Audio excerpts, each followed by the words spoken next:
Hello, ഇന്നൊരു കുഞ്ഞ് get ready with me ആയാലോ? അതുകൊണ്ട് സ്കൂളിൽ ഫീസ് അടയ്ക്കാൻ വേണ്ടിയിട്ട് പോവാണ് കേട്ടോ. ഈ ഒരു ടോപ്പ് ഞാൻ ഫ്ലിപ്കാർട്ടിൽ നിന്ന് ഒരു 320 രൂപയ്ക്ക് എടുത്തിട്ടുള്ളതാണ്. കോട്ടൺ ആണ് മെറ്റീരിയൽ വരുന്നത്, നല്ല കംഫർട്ടാണ് കേട്ടോ. അതേപോലെ തന്നെ ഈ ഒരു ഫേസസ് കാനഡയുടെ സ്ട്രോബ് ക്രീമാണ് ഞാൻ എൻ്റെ ഫേസിൽ ഇട്ട് കൊടുക്കുന്നത്. ഇതിനകത്ത് നമുക്ക് ഷിയ ബട്ടറൊക്കെ വരുന്നതുകൊണ്ട് നല്ലൊരു മോയ്സ്ചറൈസറും കൂടിയിട്ടാണ് കേട്ടോ. പിന്നെ എനിക്ക് എപ്പോഴും ഇഷ്ടം പിങ്ക് ഷെയ്ഡാണ്. ഇത്തവണ ഞാനൊന്ന് മാറ്റി പിടിച്ച് നോക്കിയതാണ് കേട്ടോ, ഗോൾഡൻ. പക്ഷെ എനിക്കത് അത്രയ്ക്ക് അങ്ങോട്ട് സ്യൂട്ട് ആവണില്ല. പിങ്ക് ആയിരുന്നെങ്കിൽ എൻ്റെ സ്കിൻ ടോണിന് അടിപൊളിയായിട്ട് പോയേനെ. അത് കഴിഞ്ഞതിന് ശേഷം ഞാൻ പിന്നെ നമ്മുടെ എപ്പോഴത്തെയും ഫേവറേറ്റ് ആയിട്ടുള്ള ഡേം ഡക്കിൻ്റെ സൺസ്ക്രീനാണ് ഇട്ട് കൊടുക്കുന്നത്.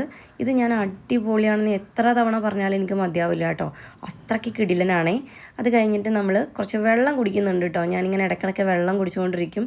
എൻ്റെ ബോഡി വെയ്റ്റിന് ഞാനൊരു 3.5 ലിറ്റർ വെള്ളം എല്ലാ ദിവസവും കുടിക്കും കേട്ടോ. നമ്മളെപ്പോഴും ബോഡി ഹൈഡ്രേറ്റഡ് ആക്കിയിട്ട് വെച്ചാലേ നമ്മുടെ സ്കിന്ന് നല്ല ഹെൽത്തി ആവുള്ളൂ.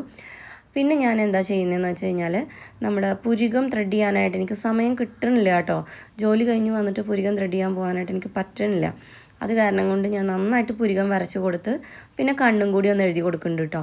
ഞാനൊരു ലിപ് ബാം ഇട്ടുണ്ടായിരുന്നു, അത് ഞാൻ തുടച്ച് കളയാണേ. എത്ര ലോങ് ലാസ്റ്റിംഗ് ലിപ്സ്റ്റിക് ആണെന്ന് പറഞ്ഞാലും ലിപ് ബാം ഇട്ടിട്ട് ഡയറക്റ്റ് ലിപ്സ്റ്റിക്ക് ഇട്ട് കഴിഞ്ഞാൽ നമുക്കത് ലാസ്റ്റ് ചെയ്യില്ല കേട്ടോ. ഒന്നെങ്കിൽ നമ്മൾ രാത്രിയിൽ ലിപ് ബാം ഇട്ട് എടുക്കുക, അല്ലെങ്കിൽ നമ്മൾ കുളി കഴിഞ്ഞ ഉടനെ ലിപ് ബാം ഇട്ട് വെച്ചിട്ട് പിന്നെ നമ്മൾ ലിപ്സ്റ്റിക്ക് ഇടുന്ന നേരത്തെ അത് തുടച്ച് കളയാൻ നല്ലത് കേട്ടോ. പിന്നെ ഈ ഒരു ലിപ്സ്റ്റിക്ക് കുറേ കാലമായിട്ട് എൻ്റെ കയ്യിലുള്ളതാണ്. ഡാസ്ലറിൻ്റെ ആണ് കേട്ടോ. ഷെയ്ഡ് ഞാൻ മറന്നുപോയി, കിട്ടുകയാണെങ്കിൽ ടാഗ് ചെയ്ത് കൊടുക്കാം.